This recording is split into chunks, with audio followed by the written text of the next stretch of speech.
Saint Seiya épisode 8, un grand chelem, la quintessence de l'inefficacité et de la boulette. Les coquilles, les erreurs de doublage, de texte, les inversements de voix, la VF nous régale dans cet épisode, je crois que c'est le meilleur. C'est le meilleur dans le pire. On n'a pas fait pire que cet épisode, le doublage français c'était catastrophique. Alors, donc les chevaliers noirs, les phénix noirs se sont emparés de l'armure d'or. On voit un petit peu partout, voilà. Alors pour ceux qui critiquent à raison Saint Seiya Netflix avec ses hélicoptères, eh bien il y a des hélicoptères dans cet épisode, mais c'est juste anecdotique, hein, voilà. Et donc forcément, Iki les bouillave en un coup, bah forcément, des insectes nuisibles. C'est pas un petit hélicoptère de merde. Quand tu penses comme ils en chient dans la version Netflix contre des pauvres hélicos, là c'est réglé, on n'en parle plus. Bref. Allez, on va arriver un petit peu à nos conneries là. Donc Iki s'est emparé de l'armure d'or. On notera que là ils en ont clairement rajouté parce que quand il met l'armure d'or, c'est quelque chose qui n'arrive jamais dans le manga. Non, c'est juste le staff du dessin animé qui s'est permis un petit peu cette fantaisie de mettre l'armure d'or sur Iki. Ça n'arrive jamais.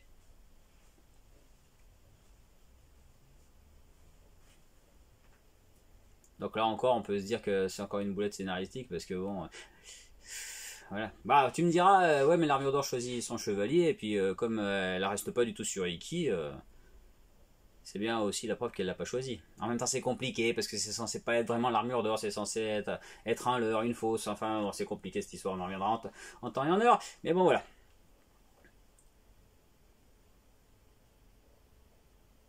Non attends, Iki. Allez, hop.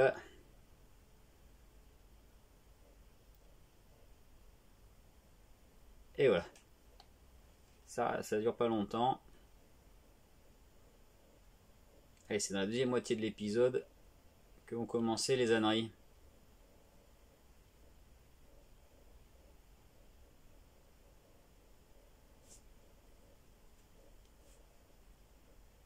Donc Yoga fait encore sa technique comme ça, avant que ça change.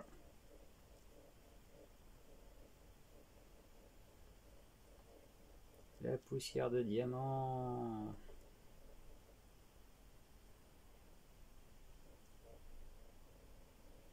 Donc là, connerie de la VF, il y a inversion des voix de Shun et de Shiryu.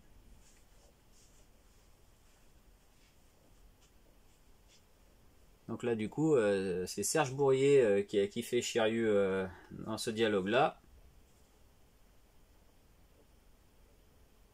Et le dialogue suivant c'est l'inverse. La première fois que Sean parle, c'est Marc-François qui parle. Et en plus là vous voyez que c'est une jambe, hein. C'est la jambe gauche. Et en plus erreur de texte, il dit je n'ai que le bras gauche. Maintenant c'est une jambe Coco, tu sais pas faire la différence. C'est chaud hein quand même. Donc là on a la boulette, erreur de texte et inversion de voix. Bravo. Et attends, c'est pas fini. Qu'est-ce qu'on peut faire de pire? Ah ben on peut faire de pire, on peut carrément inventer le scénario aussi. Faut quelque chose qui n'existe absolument pas. Bon, on peut aussi balancer usuellement l'absence de la voix principale, c'est-à-dire que Saori n'est pas doublée par Virginie Ledieu dans cet épisode. Donc voilà, ça peut être une autre boulette de française. Et alors là, on a la magnificence. Voilà. Shiryu raconte qu'il est possible de faire une reproduction de l'armure d'or. Mais qu'est-ce que tu nous fumes là, hein?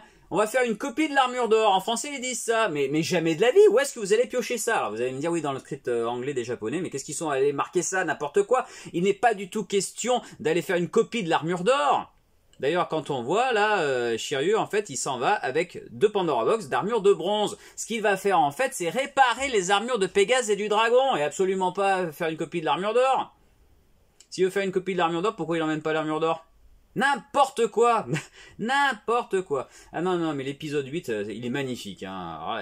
T'as droit à toutes les erreurs possibles et imaginables. Et on nous met comme un petit peu de suspense en nous mettant le pied. C'est pas le pied. Mais alors le pied de qui, de quoi? Bon, maintenant, quand on sait que c'est le pied du cygne noir, mais bon, là, on savait pas ce que c'était. Hein. Donc, épisode 9, hein, donc forcément, avant, on n'avait pas les pages en japonais, hein, forcément, ça avait été cuté, parce que, bon, les journaux en japonais, voilà. Donc, on commençait l'épisode directement là. Donc là, on convoque les journalistes. Seiya a l'idée d'utiliser un chien policier pour retrouver la trace d'Iki, pourquoi pas. Pour la petite histoire, si vous voulez vous amuser à faire le chien policier de Seiya, vous pouvez vous acheter un petit chien de la marque Papo. Il y en a un qui ressemble pas mal. C'est original au moins.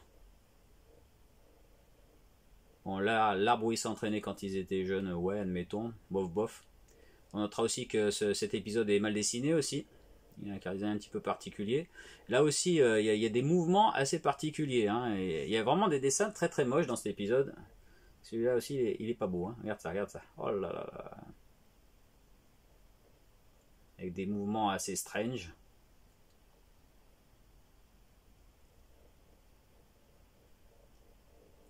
Voilà, donc le cygne noir. Là, mais il s'est jamais habillé tout en noir. C'est pas le chevalier du cygne.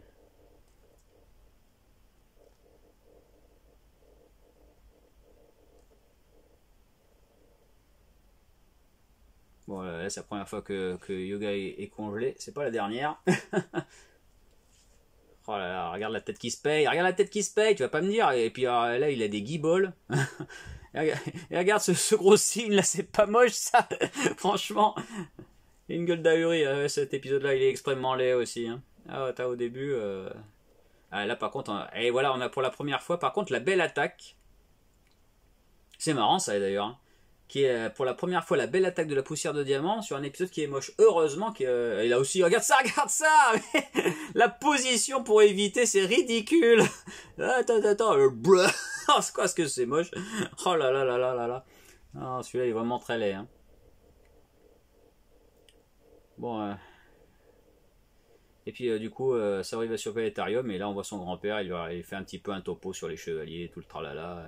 Il lui parle un petit peu de la déesse Athéna, il lui dit pas que c'est elle, mais tu vois, l'air de rien, il essaie de mettre un peu.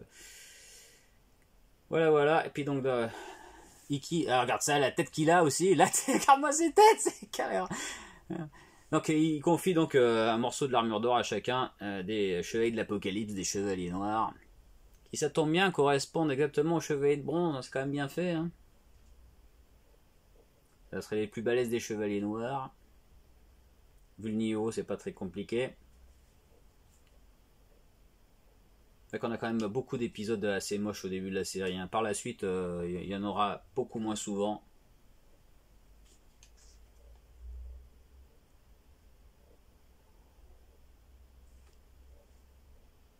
Nous jurons que nous battrons jusqu'à leur trépas. Ah, le coup des yeux. Hein. Regarde, c'est des ça. Oh là là là là là. Qu'est-ce qu'il est pas beau. Qu'est-ce qu'il est pas beau.